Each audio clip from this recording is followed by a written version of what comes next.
This lecture considers ethical objections to transgressive art. Objections can take several forms. These include perceived offence to bourgeois sensibilities, the photography of Robert Mapplethorpe, a view of art as harmful, for example, because it is considered to condone child abuse, Nabokov's Lolita, or art may be considered blasphemous, Serrano's Piss Christ, or anti-Semitic, Wagner's Ring. However, in considering art's relationship to ethics, I am not concerned with questions of offence, harm, or censorship. Rather, my focus lies with the following questions.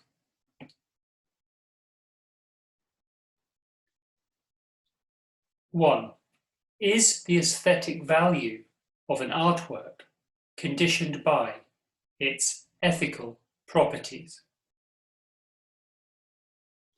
Two, if so, is this true in all or only some contexts?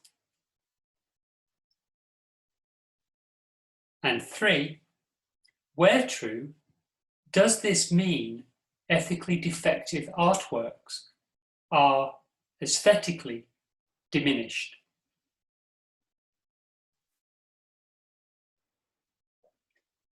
These questions will be explored through the vehicle of David Bowie, and more particularly through one of his 1970s characters, the thin white Duke. This Bowie character comes to the fore in the present context for two reasons. First, because during his thin white Duke period, Bowie was accused of flirting with fascism. And second, because the music he produced, its artistic presentation, and the sublime affect it had on his audience, make this period of Bowie's creative output stand out as exceptional. In other words, some of Bowie's greatest work drew on National Socialism, or at least its theatricality, its artistic props. That is, Bowie adopted a fascist icon character and built his 1976 world tour, at least in part, around National Socialist stagecraft, the implications of which I will explore. To be clear, the Bowie artwork to be considered is not a single object, like a Dickens novel or a Picasso painting. Rather, it contains several elements. These include visual and musical performance, set design and lighting, Bowie's thin white Duke character, and his Station to Station album. In considering Bowie's artwork in ethical terms, these elements must be considered in their totality.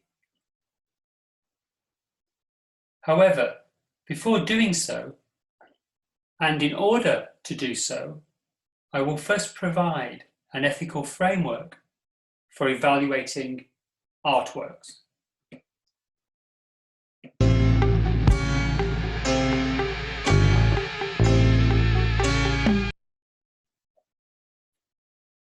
There is a long-standing debate within the philosophy of art and art criticism concerning the proper relationship between art and ethics. This is because the powers of art have made it the recurrent object of high ethical hope and deep ethical concern. After all, art goes to the heart of who we are. It plays a significant role in the development of our emotional lives, how we think about ourselves and the world in which we live. As part of this debate, various philosophical arguments have been offered in order to answer the kind of questions posed. The three main philosophical positions advanced are, as Berry's Gort notes, moralism, autonomism, and immoralism. These various positions involve complex sets of arguments. Given constraints of time, I can offer only an overview of some of their main properties.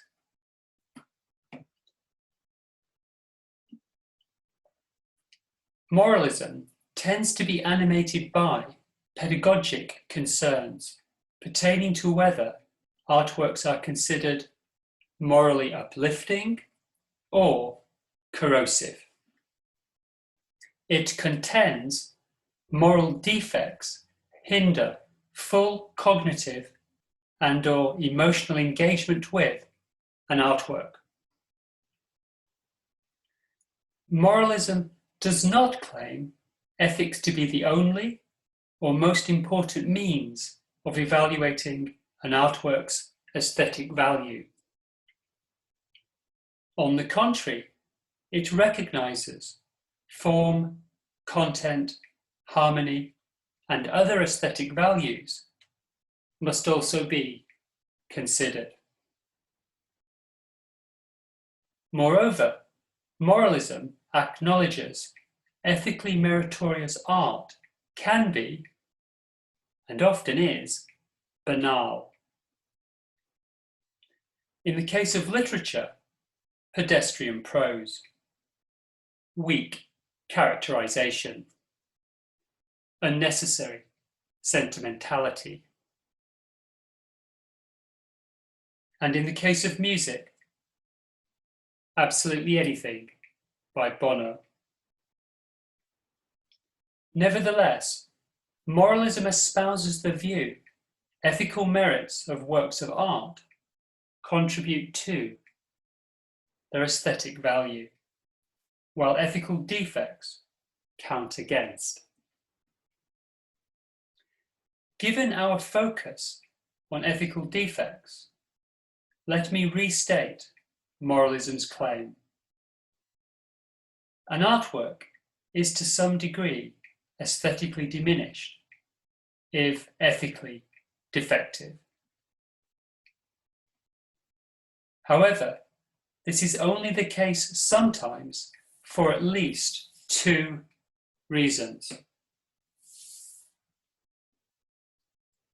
First, in order that the importance of ethics to the assessment of art not be trivialized, it must be made subject to a de minimis principle. That is, ethical defects ought only to count against an artwork where they are significant. Second, ethical defects or merits of artworks only count where they are considered aesthetically relevant. Of course, this begs the question, when are ethical properties aesthetically relevant? I will come to this issue shortly, but first let me introduce the other broad philosophical positions.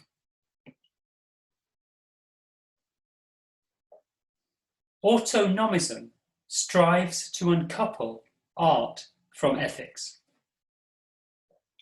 While an artwork may, in some sense, be ethically defective, autonomism views this as irrelevant in assessing its aesthetic worth. It is really another term for aestheticism, or in common parlance, an endorsement of the adage, art for art's sake. Autonomism, which is often expressed as a concern with form over substance, has few modern adherents.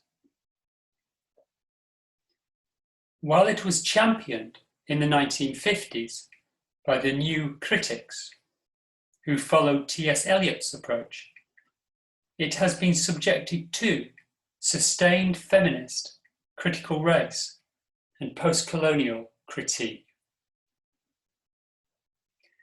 While a case might be made for it in relation to artworks like Side 2 of Bowie's 1977 Low album, which is not only instrumental, but devoid of passion, cool and intellectual, few artworks are easily separated from their substance, their context, their passions.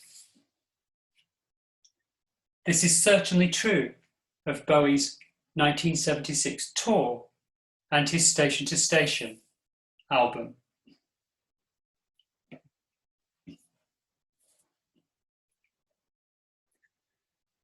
Finally, immoralism captures the idea of art as transgression or estrangement. It adopts the view ethical defects can contribute to an artwork's aesthetic worth, while ethical merits can count against. This view may seem counterintuitive. In order to grasp it, it is necessary to recognize immoralism, unlike autonomism, takes ethics seriously in terms of the aesthetic evaluation of artworks.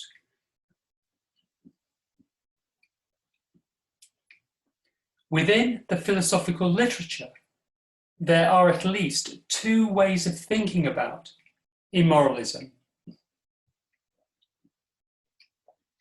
First, there is an approach that defends ethical defects in artworks on the basis of their capacity to deepen our moral understanding. Second, there is an approach Susan Eaton has described as robust immoralism. The first approach, while applauding an artwork's ethical defects, might be described as a form of moralism, given that it finds its rationale in deepened moral understanding. On this account, the case for defending ethical defects in artworks tends to be at its strongest, its most coherent, its most persuasive, where these defects serve an ethical purpose.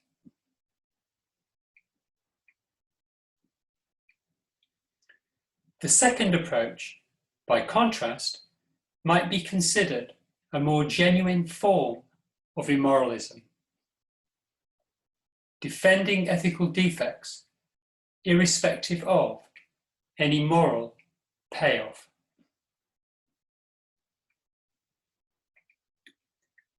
Let us consider these two forms of immoralism in more depth.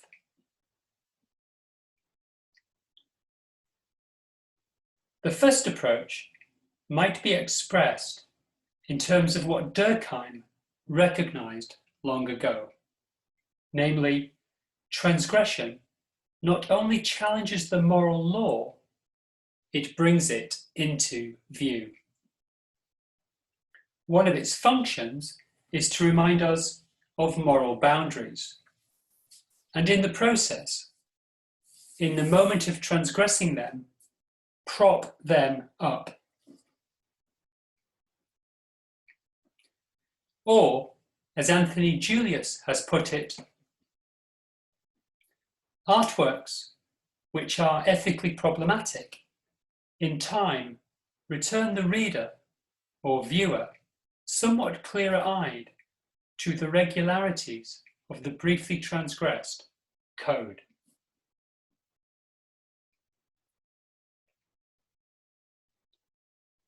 Moreover, while transgression can serve to bolster the law, it can also, and simultaneously, shine a light on what is wrong with society. That is, tease out and thereby challenge immorality. In this sense, this first approach to immoralism can be understood not in terms of condoning evil, but as an artistic approach that plays a role in helping to constitute moral selves. Indeed, art that calls into question conventional wisdom, the self-evident, the axiomatic, might be viewed as playing a vital role in improving the moral well-being of society. Further, unlike artworks that convey a relatively clear moral lesson, artworks that might be defended from an immoralist perspective tend to be more opaque when it comes to determining their moral content. This is because such artworks aim at defamiliarization, rendering us exiles from the known. They unsettle us, shake us out of our complacency, enlarge our sense of what is possible. While their opacity might be considered to count against such artworks, immoralists argue that in denying us the pleasures of easy recognition, they require us to work harder, to participate more fully in an artwork, and that this serves to enlarge our critical faculties and moral sensibilities. As Matthew Kieran notes, moral knowledge cannot be reduced to a set of prescriptions or propositions.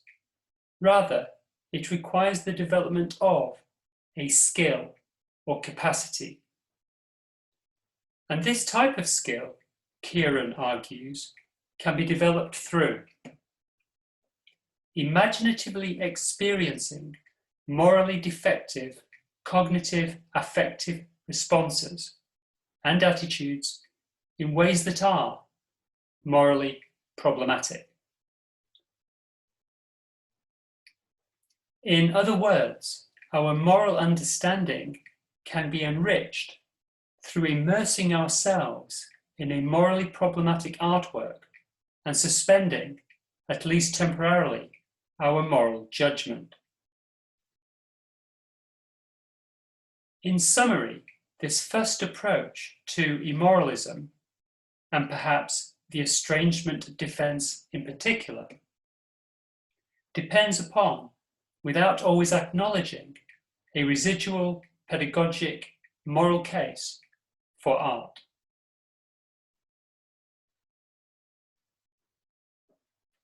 Turning to the second approach to immoralism, or what we might call immoralism proper, ethical defects are celebrated not because they play a role in constituting moral selves, but because they are considered to improve the aesthetic value of artworks. As Eaton explains in the context of the novel's anti-hero, ethical defects can overcome the audience's imaginative resistance. And this overcoming takes considerable artistry and finesse, because the character must be convincingly monstrous or depraved, yet simultaneously likable, sympathetic, and even admirable. Nabokov's Humbert Humbert is perhaps an example here. To be more precise, an immoral artwork develops imaginative resistance, but in a way which keeps that resistance in play so that we continually feel its pull. In this way, an artwork trades on our moral convictions while simultaneously turning us against them, thereby putting us in conflict with ourselves. Dividing us against ourselves is considered aesthetically valuable because it draws us into a protracted state of ambivalence, something which makes an artwork compelling. As Eaton puts it, we are captivated by and savour this ambivalence. It makes these works haunt us and keep us awake at night. Indeed, a focus on ambivalence might cause us to question the distinction between the two forms of immoralism. After all, ambivalence is not indifference. It encourages reflection and might be viewed as an ethical posture that resists drift toward moral and political certainties. It is an attitude born of recognition of complexity, of something too big to frame. Ambivalence invites curiosity, humility, and openness.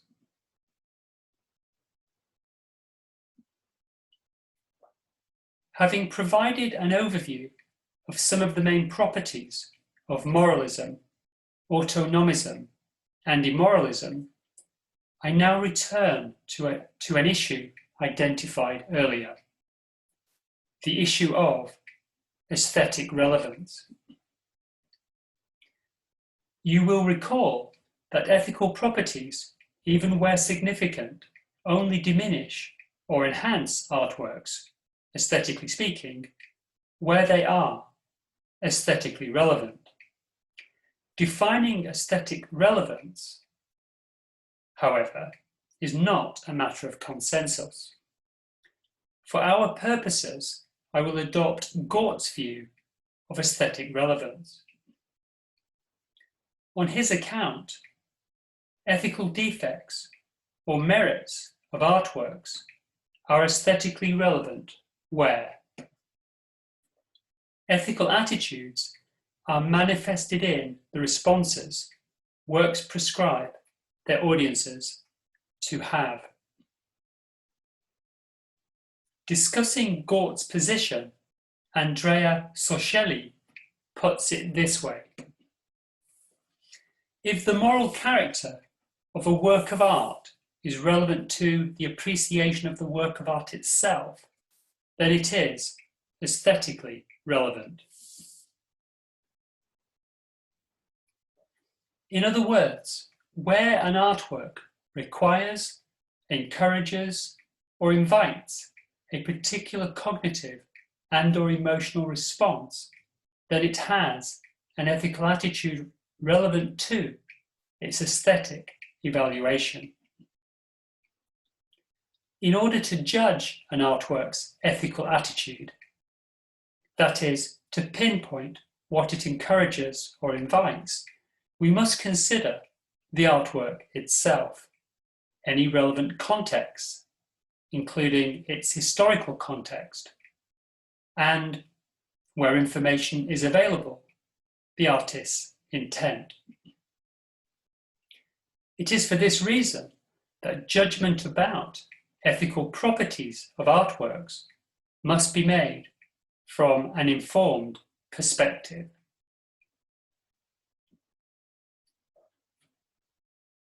Adopting Gort's definition, it is conceded Bowie's artwork has aesthetically relevant ethical properties.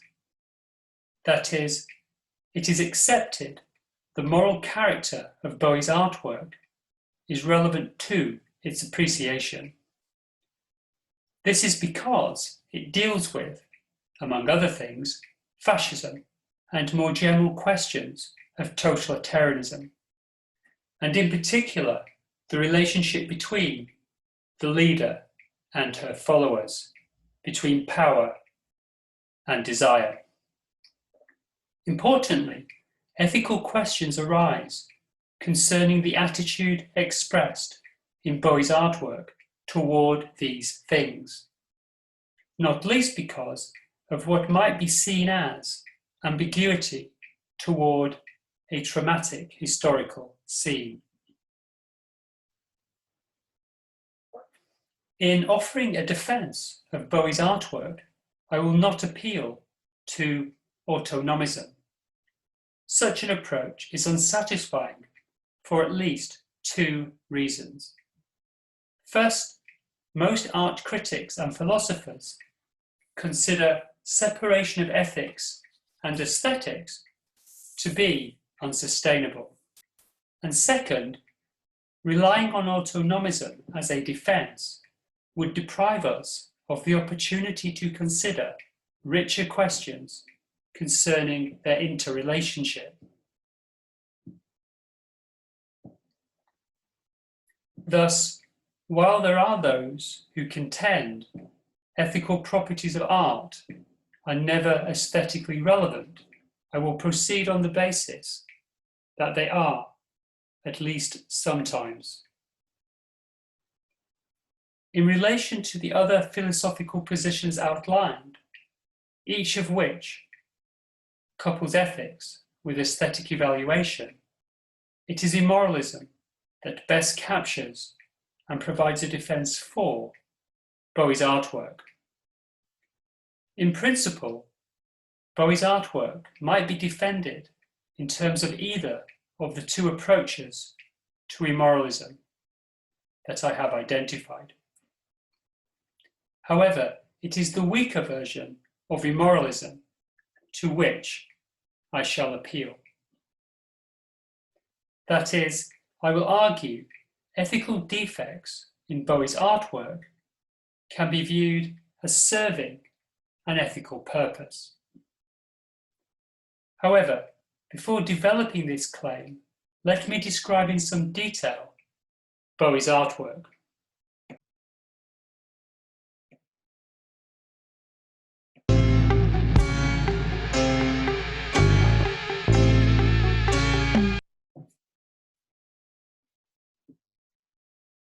Bowie was fascinated by the Nazis, their mythology, their imagery, their dramatization of power.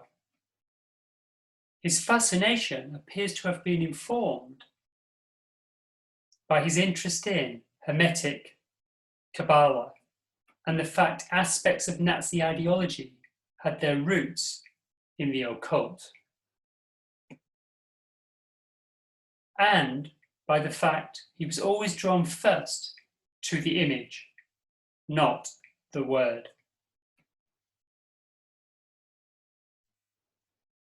Bowie considered the Nazis to have had the most powerful set of symbols that have ever been invoked in terms of political history. His interest in the totalitarian mindset was not new. It is evident in his earlier work, perhaps most notably on Diamond Dogs, which is essentially a musical version of George Orwell's 1984, though Bowie had experienced Messiah worship with Ziggy and had admitted to getting lost in it. with The Thin White Duke, his exploration of the relationship between audience and star, charismatic leader and followers, homed in not on imagined dystopian futures, as in the past, but on the conjuring up of a very specific and traumatic past for present artistic purposes. The Duke has been described as a mad aristocrat, an amoral zombie, and an emotionless Aryan Superman. A view of Bowie as fascist or as sympathetic to fascism was informed and or consolidated by the Duke's visual look and demeanour, and found further support in a number of media interviews the Duke gave during 1976. You may think a focus on the Duke rather than on Bowie is disingenuous and serves as an attempt to exculpate Bowie from appropriate criticism and moral censure. However, we need to recognise the Duke is part of the artwork and that Bowie immersed himself in the Duke in the fashion of a method actor, as he had done with earlier characters like Ziggy. And while Bowie's intentions certainly assist in understanding the attitude of his artwork, shed light on the direction and purpose of his latest artistic turn, it is the attitude expressed, not his intent, that is to be judged. Let us turn to some of the statements made by the Duke, ones which provide a window onto Bowie's artistic project. In an interview in Playboy, it was suggested to him that he believed very strongly in fascism. The Duke agreed, adding, "The only way we can speed up the sort of liberalism that's hanging foul in the air at the moment is to speed up the progress of a right-wing, totally dictatorial tyranny and get it over as fast as possible." Turning away from his call for the arrival of dictatorship, the installing of Big Brother, the Duke gave further insight into Bowie's artistic project. Thus he stated, "Adolf Hitler was one of the first rock stars." When asked to clarify what he meant by this startling remark, he added, "Look at some of his films and see how he moved. I think he was quite as good as Jagger. It's astounding. And boy, when he hit that stage, he worked an audience." Good God, he was no politician. He was a media artist himself.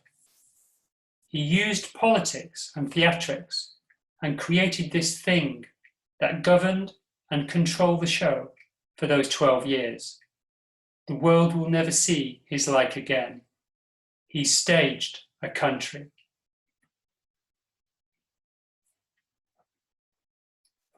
Flippant and ill-judged as these comments are, they are best understood as providing insight into Bowie's artistic project. After all, Bowie was always in touch with the present moment, one that had witnessed a resurgence of interest in fascism, the compromises of the war, national shame, and the allure of fascist imagery. Bertolucci's The Conformist, Cavani's The Night Porter, Pasolini's Salo. And in Britain, the National Front were gaining ground, and swastika-wearing punks were just around the corner. Bowie understood the power stars wield, especially rock stars. Having achieved fame, he began, as Kevin Hill has noted, to see parallels between the celebrity he sought within a liberal society and the role of the political leader, and at the limit, the totalitarian leader. Like Foucault, he seemed to grasp the fact fascism is in all of us, in our heads and in our everyday behaviour, that it causes us to love power, to desire the very thing that dominates and exploits us, and that it is, at least in part, anchored in the body, in desire and the emotions. Just a year earlier, Bowie exhibited anxious reflection on such questions of power on his Young Americans album. As he noted,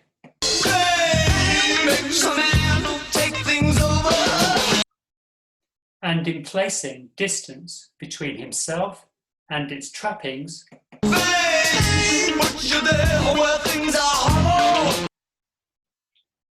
he also understood how the desire for some great Apollo tends to trump the desire for individual freedom, how dependency and submission assume appeal in the face of its heavy burden.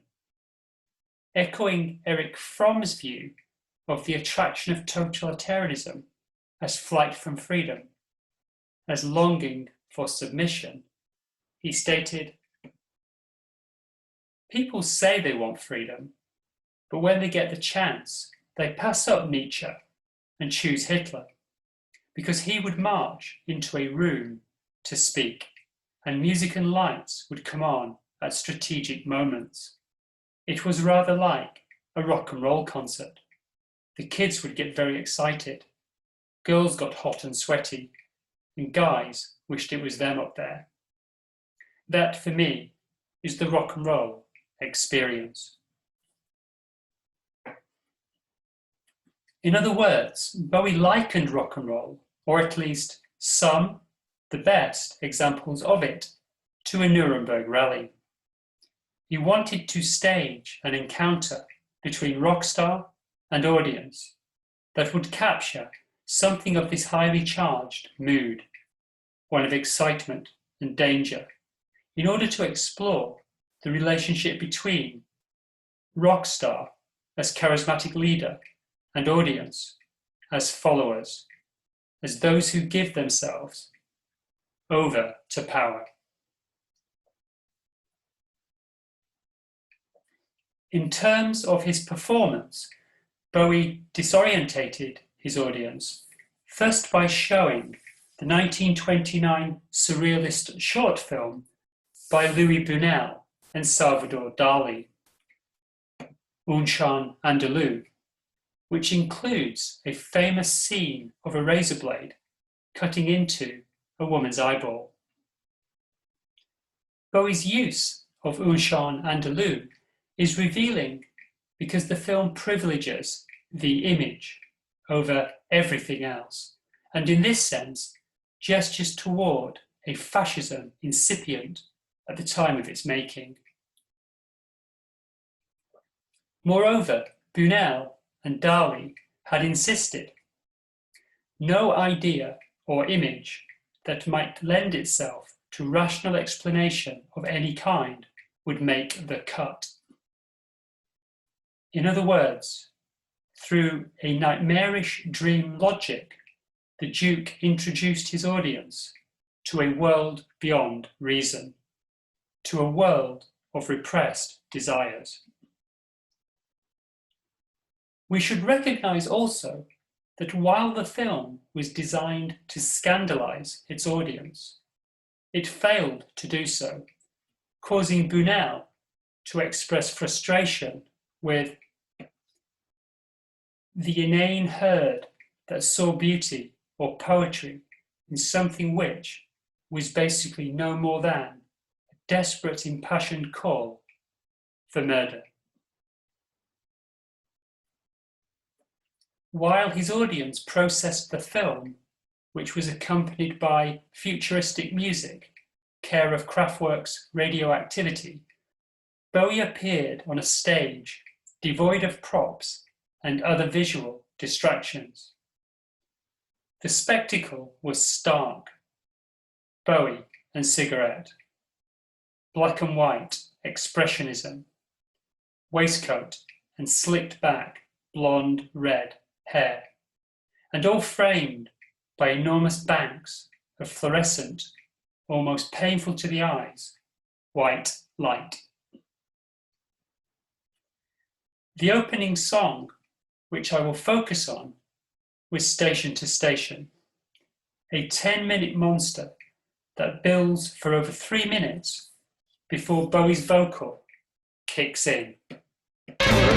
Turn on the thin white tube, throwing darts in lovers' eyes. Here are we, one magical moment, such as the stuff from where dreams are woven. While the song's title and lyrics allude to the 14 stations of the Christian cross, to Jesus' journey from Gethsemane to Calvary, they were more informed by Hermetic, Kabbalah, and the Tree of Life. Musically, however, the metaphor was experienced as a locomotive train inching one's way. As Peter Doggett notes, the train was no express, bound for glory. Its lumbering progress suggested a force, too evil to stop. Something wicked this way comes. And of course, given what we know about the Duke, it is difficult to think of the train without imagining the final solution. The slow instrumental build produced a hypnotic effect on the audience, with lead guitarist Earl Slick using feedback to sustain a single note for what seemed like an eternity. As Bowie biographer David Buckley notes, many journalists witnessing the 1976 tour remembered old footage of the Nuremberg rallies and the dramatically creative use of white light to illuminate the Führer. While Bowie was clearly influenced by the art and sensibility of Weimar Republican decadence, which the Nazis hated, his stagecraft cannot be reduced to Brechtian theatre or cabaret. Leni Riefenstahl is here too. Like the Nazis, Bowie's music and theatricality emphasize strength and power. And like the Nazi armies depicted in Triumph of the Will, Bowie's train went on, an unstoppable juggernaut. Having built a crescendo of dramatic intensity, much like Riefenstahl's film, and a mood of futurism and nostalgia having flooded the arena, the Thin White Duke began to sing. Lyrically, the opening song is opaque, an effect of Bowie's use of William Burroughs' cut-ups writing technique. While the song suggests more than it reveals, it evokes the Nazi mindset, particularly the quasi-religious Nazi paganism that looked back to ancient roots and forward to manifest destiny. As the tour progressed, audiences were on the verge of hysteria, and Bowie's greatest music critic, Lester Bangs, described the Station to Station album, which the tour had promoted, as Bowie's first masterpiece.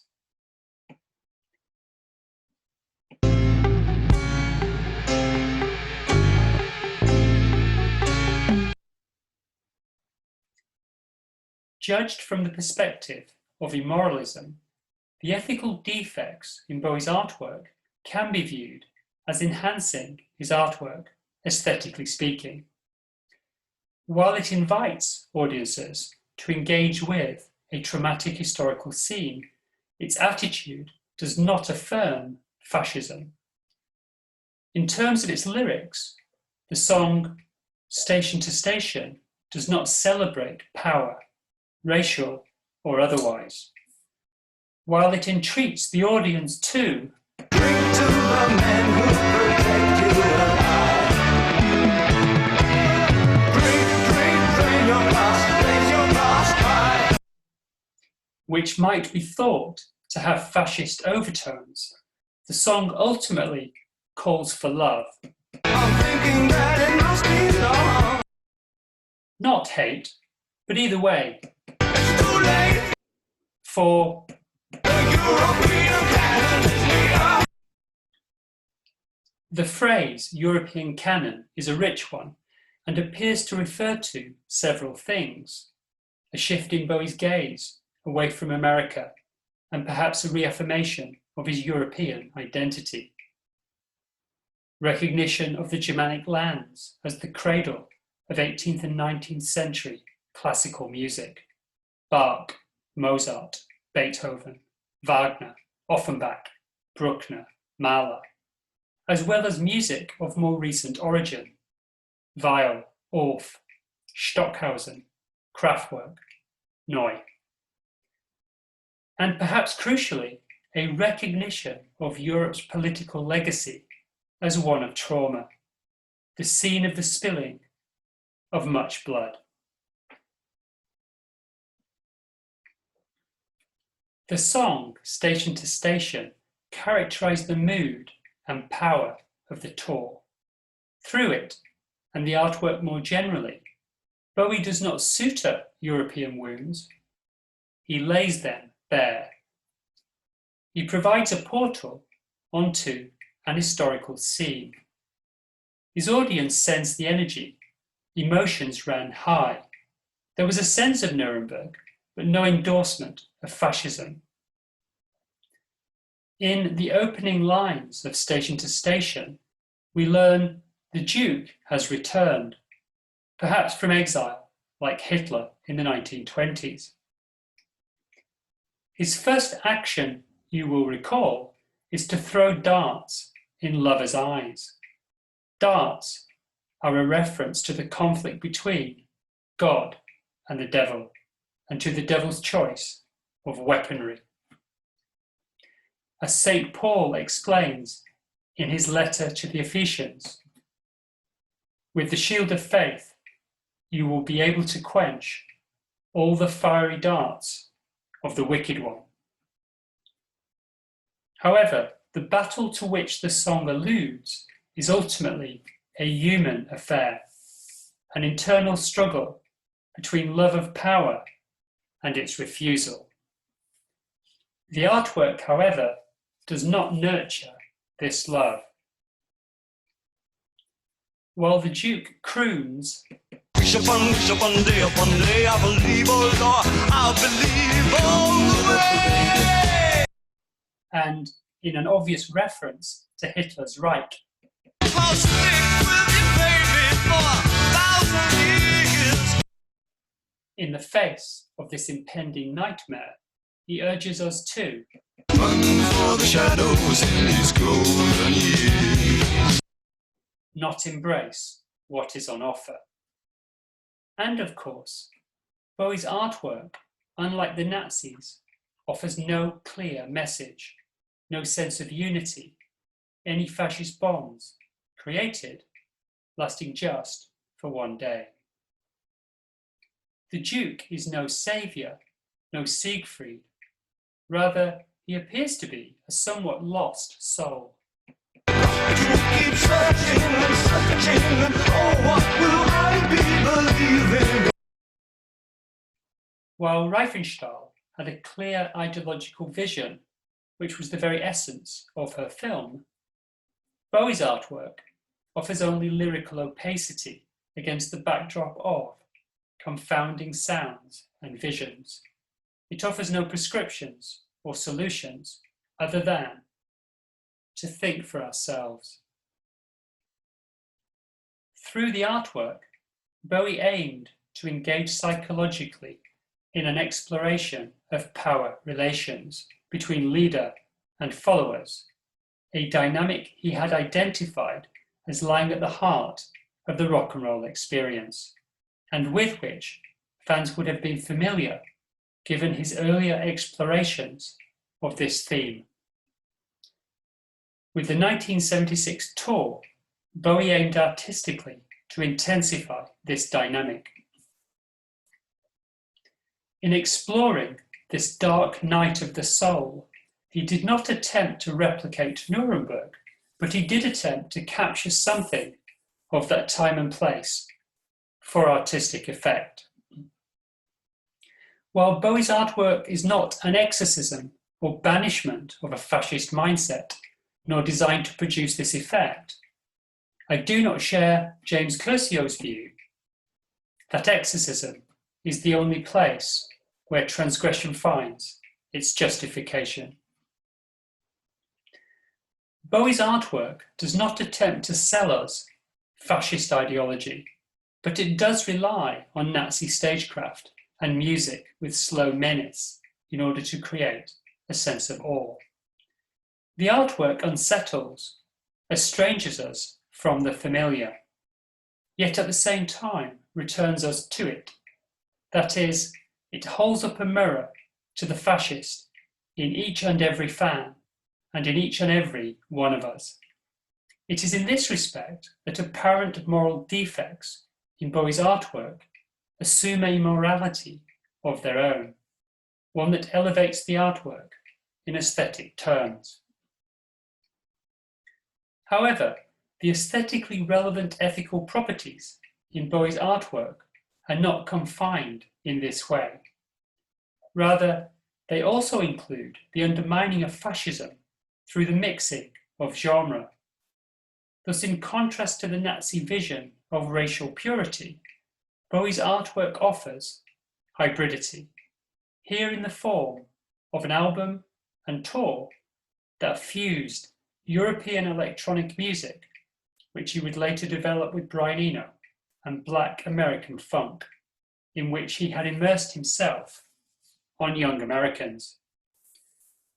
While he sang of golden years, he did so to a disco beat.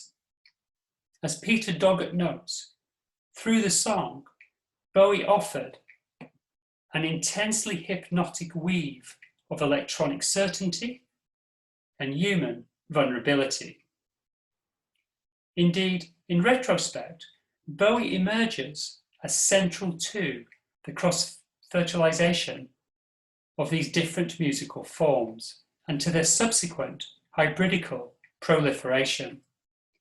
As rock journalist Paul Dunoyer has pointed out, Bowie foreshadowed an impending musical sea change, a beautiful mongrelization that would set the tone for the next 20 years.